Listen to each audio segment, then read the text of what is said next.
Thank you for joining Vancouver Bitcoiners. Please enjoy our next guest speaker. Thank you to our sponsors, Adaptec Group, Canada's premier event-driven development company, and Bull Bitcoin, Canada's premier Bitcoin company since 2013. All right, so I want to introduce really quickly, this is Casey. I'm actually not sure how to pronounce your name. Is it Rodarmor?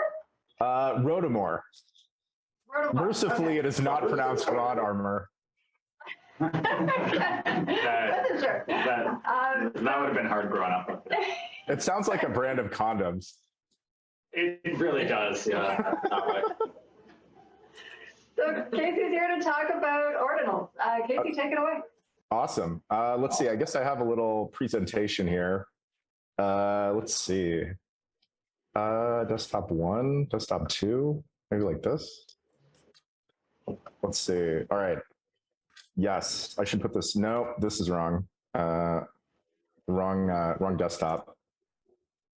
It's very pretty. Nice background. Thank you. This desktop. There we go. All right. And I need to move my little. Wait, can you guys see? No, I don't think you can see. God damn it. This is going so bad. Yeah, we see today's agenda there. Yeah. Oh, you do. You do. Okay. Let's see. We don't now. Sub 2. Wait, let me try this. Put that here, put that here. No, then that's bad. Then I'm looking in the wrong place. Okay, whatever. Here like this. Okay. That's working. There we go. Awesome. Yeah. So that was like a super awesome, like hardcore talk about serious Bitcoin stuff. And I guess now I'm kind of here as like comic relief.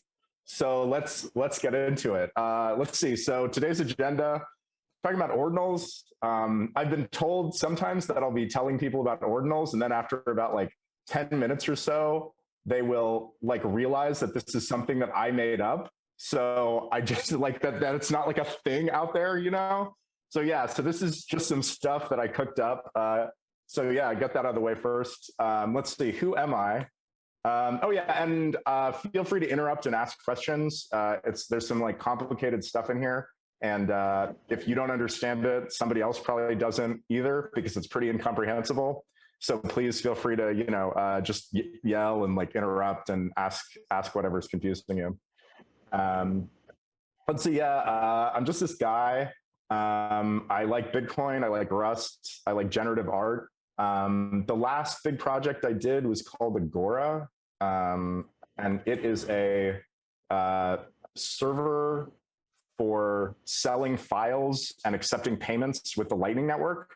So if you want to make a pirate Netflix and you just want to sell all the movies for like 10 sats a piece, 10 sats a download, this is the software that you should use to do that. And this is both legal, medical, and financial advice. But yeah, I'm not working on this so much anymore, but it works great. So yeah, there's that. Let's see, yeah, so now this is my next project. They're called Ordinals. This kind of started because I've made a lot of generative art in the past, like just, I don't know, some like shiny stuff like this. And I always wanted to, like, when I first saw NFTs on Ethereum, like I actually started to FOMO a little bit. I really rarely FOMO for like shitcoin projects, but I was like, damn, I want to sell some JPEGs, right? That sounds awesome. So I kind of started thinking of how to do some sort of like Bitcoin native kind of asset thing. And it started off kind of complicated and it got simpler and simpler and simpler. And so eventually it like sort of condensed into this very simple protocol. So let's see. So first off, like it's not a shitcoin. It's not a side chain. It doesn't stick data in op returns, and it doesn't require any modifications to the existing Bitcoin protocol. So it works now. So yeah, what are Ordinals? So Ordinals are just serial numbers for satoshis. They start at 0 and then they go up. There's been 1.9 quadrillion mined so far. because there's one for each Satoshi and there's 1.9 quadrillion Satoshis. They're created, they're called ordinals because they give the position of each Satoshi in the supply of the overall Bitcoin supply. So the Genesis block, for example, the block reward was 5 billion sats. And so ordinals 0 through 5 billion minus 1 sort of came into existence on those Satoshis. Each ordinal is attached to a Satoshi. But in Bitcoin, when you make a transaction, the transaction inputs are destroyed and new transaction outputs are created.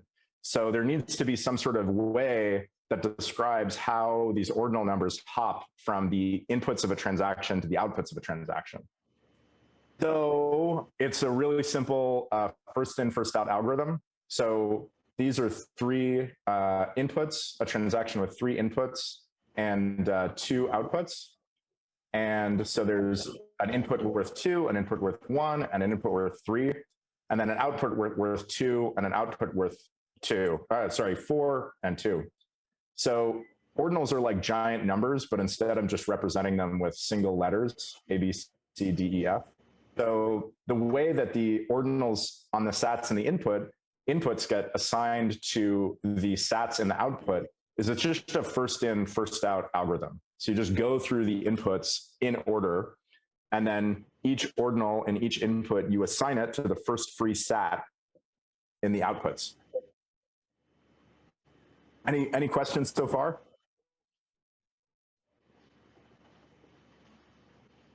Nope. Okay. Cool. So fees, yeah. So fees are weird in Bitcoin because the transaction doesn't actually say anything about fees. Fees just happen when the inputs to a transaction are greater than the outputs of a transaction. So the ordinals on the fee-paying Satoshis sort of recycle to the miner. So if this is a transaction which has these outputs or these inputs, A, B, C, and D go to its one output, and then E and F is sort of treated like an implicit input to that block's Coinbase transaction. So they sort of go back to the Coinbase output. And like cutting ahead to the block explorer, we can look at a Coinbase transaction, and you can see this is sort of the subsidy ordinals, which are the new ordinals that are being created. And these are all of the fee-paying ordinals. And these are the ordinal ranges that are in this particular output. The end is sort of cut off, but it's output blah, blah, blah, 0. So it's the first output of this transaction, which is the first output of the block. And so you can kind of see how it works. You get these like different ordinal ranges inside of the same output. And let's see. Oh yeah, this is a specification. I like to show this because it's really, really short. So it kind of is a Python algorithm that shows how, if you are looking at some blocks, how to figure out how the ordinals go from the inputs to the outputs and how they're created. So it's very simple. And like one common question is like, well, where are the ordinals like stored? They're not stored anywhere. It's just sort of a convention for this like numbering system. It's a consensual hallucination that I invite all of you to participate in. So yeah, so what are ordinals good for? So the first kind of thing that like, I sort of had this like NFT idea, but then like it started striking me that you could do like rare and collectible sats that don't actually have anything attached to them. But if you can track sats from inputs to outputs, you could like decide that like some stats are like rarer than others, and maybe you'd like to collect this or not because you think it's ridiculous. That's fine too. So we have like garden variety common sats. So this is common. This is some weird shit. We'll get to that in a second. So if it's like if it's not the first sat in the Coinbase reward, it is common. So tragically, most sats are common. Many sats are common. But if it is the first sat, well, actually, I guess I should explain what this like degree notation is. It's really complicated. This is the offset of the sat in the block. Okay, so if it's the first sat, that's zero. If it's the second sat, it's 1. This is the blocks since the last difficulty adjustment. Blocks since the last difficulty adjustment. And then this is the blocks since. So then this is the blocks since the last difficulty adjustment. And this is the number of blocks since the last halving. And this is a cycle number, which is like very special, which I'll get to in a second. So this is not the first ordinal in its block, so it's common. And then uncommon, if these two numbers are not 0, but this one is 0, then it's uncommon. And we'll get into why about this in a second. If it is the first sat of the first block of a difficulty adjustment, which happens once every 2016 blocks, then it is a rare sat or a rare ordinal. And then epic, okay, if this number is 0, that means that it is the first sat of the first block of the halving, of the new halving, and thus it is epic. These are incredibly rare. I think there's like 3 so far. So yeah, so this is an epic ordinal because it's the first sat of the first block of the halving. And then, so this is like really complicated. This is the first block of the halving. Well, let me say this. So normally difficulty adjustments and halvings do not happen on the same block because 210,000, which is the number of blocks in a halving, and 216, which is the number of blocks in a difficulty adjustment, they're not like a multiple of each other, okay? So usually the halving and the difficulty adjustment don't happen on the same block, except once every 6 halvings, or approximately 24 years, the halving and the difficulty adjustment happen on the same block. This is a big alpha leak. I think I'm the first person to notice this because of this project, I've done all this like insane like Bitcoin supply numerology. So if this is 0, that's the number of blocks since the halving, and this is 0, and that's the number of blocks since the difficulty adjustment, and this is 0 since it's the first, so it's the first sat of the block, then it is legendary. There have not been any legendary sats mined. The first one is expected in 2033. So, I assume that there's going to be a lot of competition. You might want to start like thinking now about what your strat is to get that legendary sat. Yep. So yeah, let's see. And like, I kind of like all these rarity things, like they're sort of supposed to be fun, but they're also like, I wanted to stick to things that were sort of like inherent in the protocol, that I like kind of wasn't making up any like weird stuff that like Bitcoiners can kind of get behind. Like, okay, like first sat in the block, that's obviously kind of special. All right, and then there's the mythic sat. The mythic sat is the first Satoshi, sat 0 of the Genesis block. Of course, it gets a special mythic status and a nice orange color. Unfortunately, the Genesis block is unspendable due to a bug in Bitcoin Core. Some people think that Satoshi introduced this bug on purpose so that there would be 0 pre-mine. Given how shitty a lot of early Bitcoin Core code was, it might not have been intentional, but I choose to believe that it was intentional because he was such a stand-up kind of guy. All right, so, but then, okay, I did kind of make up some bullshit because like I can't help it. So I came up with a naming system for ordinals.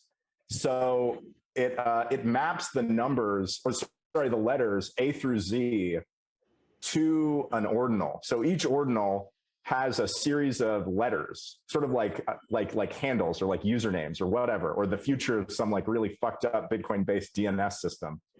So this is the Satoshi ordinal.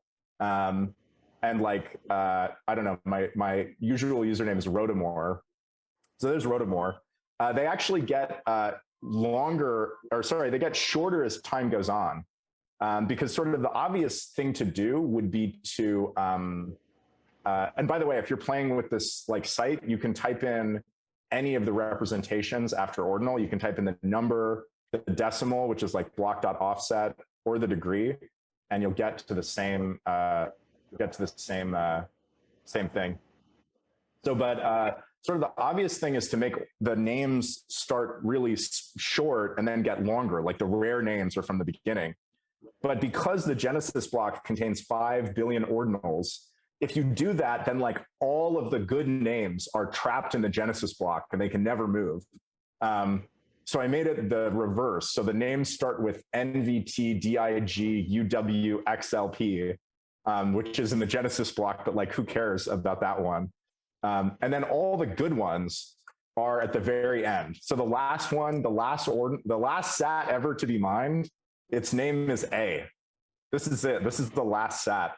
And then doing this also made me realize some crazy things. Like there's an entire 4-year period after the last or before the last halving where the block reward is 1 sat per block. I mean, like that's like obvious if you like think about if you see the math that the halving is done, but that's like crazy, like 1 measly sat per block for 4 years. Of course, we all know that's going to be like generational wealth at that point, but you know, whatever.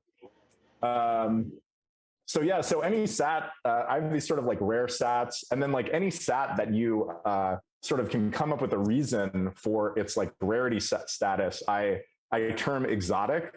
So you could find, for example, sats that were in the pizza transaction and like be like, yeah, I want a sat from the original pizza transaction and like trade that and like maybe try to sell that to somebody. I don't know, or just put it on your like, put it on an open dime on your mantelpiece or something. And then to sort of like encourage some degeneracy, like, I don't know, like I feel like this is kind of like, it's sort of like a shitcoin for Bitcoiners, you know? Like it's a shitcoin, but it doesn't have like, but it's actually just Bitcoin underneath. And there's like, I don't have any more ordinals than anybody else because they're just attached to sats. So it has like the same like fair distribution as Bitcoin. And I looked for the legendary ordinals. They're in, I found them. This app, it can like find ordinals and outputs. They're in like giant exchange wallets. They're in like huge exchange wallets with 3 legendary ordinals that have been mined. But yes, so to encourage Bitcoiners to participate in the degeneracy, I'm going to do a series of bounties. So this bounty 0, it can be claimed by any ordinal whose number ends with a 0. So this ordinal is good. This ordinal is bad. And like to make things challenging, it has to be the first ordinal in the output you send, because otherwise you could just send any output with 10 contiguous sats and it would fulfill the bounty. So you have to do some like weird Bitcoin transaction manipulation. And the bounty doesn't have to be of any particular size. You can send dust, which is like a few pennies or whatever. So if you want to do this like degeneracy, you can send it to this address, which is an open dime actually. I have like let me see. I have this like keychain of open dimes, and the address is open dime 0. For bounty 0. So to make sure that I don't lose this incredibly valuable sat, going straight to an open dime. And yeah, all you need to do is send the ordinal to the bounty address, and then DM me on Twitter. And this page is up at ordinals.com/bounties. Yes. Let's see what else. Oh yeah, what else are ordinals good for? So they're kind of just, they just have pleasing aesthetics, I think. Which is nice. You just sort of transfer them with normal Bitcoin transactions. And if you want to make an ordinal land in a particular output, you just kind of need to manipulate the size and order of the inputs and outputs. So it's very simple. I'm working on a wallet and we're just kind of using BDK, which is a Rust wallet toolkit. And we can sort of make ordinal transactions with that. We don't need to put anything anywhere or have like a weird op return or I don't know, like embed something in a taproot leaf. So they're very simple. And then their transferring ordinals is also very inefficient because if you have some ordinals that you want to split out of an output, you might have to do multiple transactions to like split those ordinals, especially if they're close together. Then you need extra transactions to like avoid the dust limit. But I've decided that this is a positive and not a negative because this supports the fee market. which we need a fee market for Bitcoin to be secure. So with this grossly inefficient protocol, you too can support the security budget. And yeah, so I've been working on an index with my friend Liam, who is Canadian, I should add. So there's a Canadian connection to this project. He lives in Montreal, or outside of Montreal. And we've been working on an index, and it's catching up now. I restarted it yesterday, so you can see it's sort of like catching up to recent blocks. So this index, the main lookup that this index supports is a mapping of outpoint to ordinal ranges. So you can look up an outpoint, and then you can see what ordinals are in those ordinal ranges. So like, let's take this outpoint, and then this transaction, and then this output. And so this is a Coinbase transaction output. And so you can see it has a bunch of ordinals. And you can see the numbers are like super varied. Like they're from all over the supply. Like this one is from, let's see if we can find an early one. I guess maybe that 3 was about the earliest. So these are the fee outputs. These are ordinals from the fee outputs, or the sort of implicit fee outputs of all of the transactions in the block in the order that they're in the block. And then you can click on an ordinal range, and then you can click on the first ordinal in the range, and you can get to an actual ordinal. Ananal Knagkuba. And then they're colored by the rarity of the rarest ordinal in the range. So this range contains a uncommon ordinal, so it's green. And these ranges all contain common or trash ordinals. So yeah, I really want to find one that has like somebody paid like a rare ordinal and a fee. That's going to be a big like kicking yourself moment, and like maybe never 10 years when this gets popular, or never, who knows. Let's see. And then it's also on Signet. Signet is much less chaotic, so it's good for testing. So, and it's also not catching up. And so it's basically the same thing. Let's see. Yeah, it's too bad. There's some monstrous transactions on Signet because Kalle Wolf, the guy who runs the Signet, I think with AJ Towns, they're basically like running the mining machines. So they're getting all the mining rewards, and then they are using them to like pay out like Signet faucets. So you'll see these transactions on Signet that are like 60,000 Bitcoin and like 1,000 rare ordinals, just like redolent with rare ordinals. And let's see, yeah, what are ordinals not good for? Okay, not good for making weird multi-step transactions to avoid hitting the dust limit. They're not efficient with block space, and they don't have very high divisibility, because if they go down to a sat, and if you want more divisibility than a sat, then you can't do that. And then also small databases. I think our database of ordinal indices is like 100 gigs maybe. And it's probably going to get a bit larger as we add more stuff to it. But it's not that bad. If you have we have kind of like a cheap server. I think it's on Hetzner, and it's like $40 a month maybe. And it takes about 1 day from a synced Bitcoin core node to index all of the transactions and all of the blocks and build this database. And quick plug, if you are writing Rust and you need a database, this is the database that we're using. It's a pure Rust database by a friend of mine, and it's really good. Highly recommend it. ReadyB, Rust embedded database, real good. Just a key value store, but sometimes that's all you need.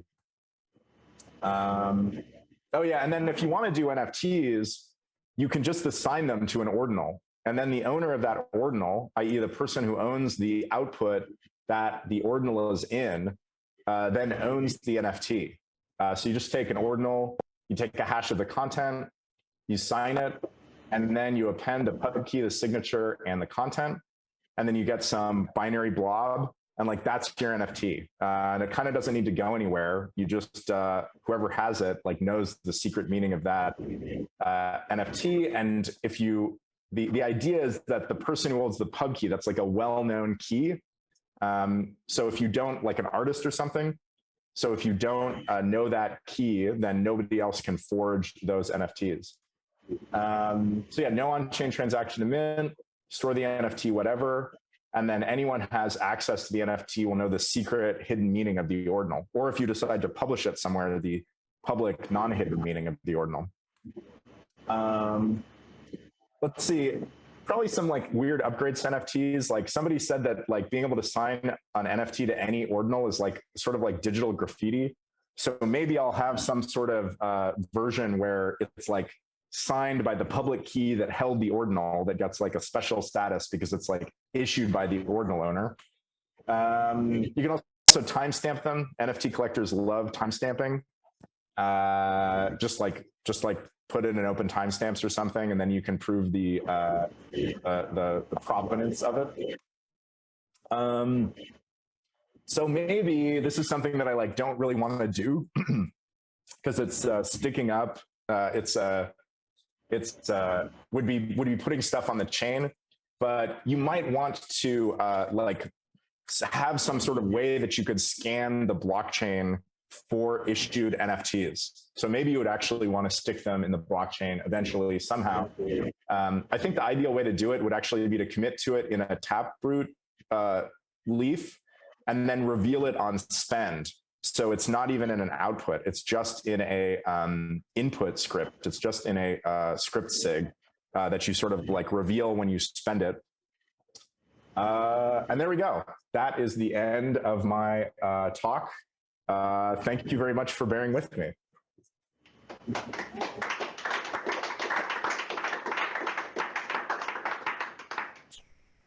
anyone have any questions? Yeah, I have one. Do you know any interesting ordinal that is in a dust address that cannot be spent? An ordinal that lives in a dust address. Yeah, an address with dust values, and you know, there's no way to. So I believe that you can spend dust values. The dust limit is a standardness rule. So if you try to create a transaction that creates dust outputs, that transaction is non-standard. But I believe that a transaction that spends a dust input that's already been created is allowed. But I guess the thing to look for would be to look for other kind of unspendable transaction outputs. Like I think there are like non-zero valued op returns and Bitcoin burn addresses. Like one Bitcoin eater, is that one? Yeah, this address is like a popular burn address and it contains 13.23 Bitcoin. So well, actually, yeah, there could be some rare ordinals in there. I'm not sure because there's one uncommon or better ordinal for every block award. Like the number of, like there's one uncommon or better ordinal per block. So if you take the total supply of Bitcoin and the number of blocks, so there's actually one uncommon ordinal for every 26 Bitcoin. So this has about a 50% chance of holding an uncommon ordinal. But I'm sure there's other burn addresses. So I'm sure that there are many ordinals that have been lost to the sands of time. Is there any like risk of having an ordinal that you have to spend as a transaction fee? For example, if like the ordinal is at the very beginning of your ETXO, at the very end, that's just like you have to spend the transaction fee, and therefore it will always go to the miner. Yeah, definitely. Yeah, so you should definitely. Yeah, so not really. So if it's in a normal wallet, of course, a normal wallet is like not aware of ordinals, so it'll just create transactions willy-nilly. But the place where ordinals are sort of at risk is when they're at the end of an output, and then if they're the only input or they're the last input to a transaction, then the fees will be deducted. They'll come out of the last ordinals in that output. But what you can always do is you can create a transaction with two inputs and take some of your trash ordinals and include them as the second input. and then the fee will be deducted from the second input, which contains your trash ordinals that you don't care about, and you can send the good ordinals to whatever destination they're going to. And we're very, very slowly working on a wallet that can make ordinal aware transactions, but that's hard. So, you know, still going. Liam the Canadian, he's working on the wallet, hard at work. PSBT. Oh yeah, I mean, we're using BDK, which does use PSBTs. BDK is also awesome. It's a Rust Bitcoin wallet library. It's super great. Yeah, your ordinal stuck in a wallet that doesn't understand this, then like you're out of luck, right? It's manual UTF. Yeah, you're manually. Well, one thing you could do is if you can trick the wallet into spending like, well, as long as the ordinal is not at the end of the fee range. If the ordinal is not at the end, then if you know that you can get it to spend just that one input to a specific address, then you can figure out what the fee is going to be, and you can do the math and make sure that your ordinal is safe. But yeah, otherwise you have to import it into another wallet. But you definitely shouldn't mix like ordinals you care about with the rest of your stash.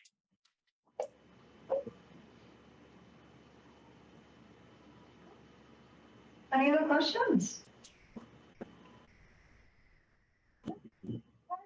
Casey, thank you so much for joining us. You're welcome to stick around for BitDevs. Oh, thank you. I'd love to know the project.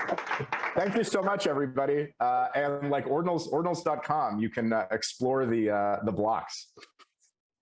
Cool. Awesome. Thanks so much. Thank you. Thanks. A big thank you to Vancouver Bitcoiners executive crew. This would not happen without all of you. And finally, big thank you to Murdoch Media for producing all of these episodes.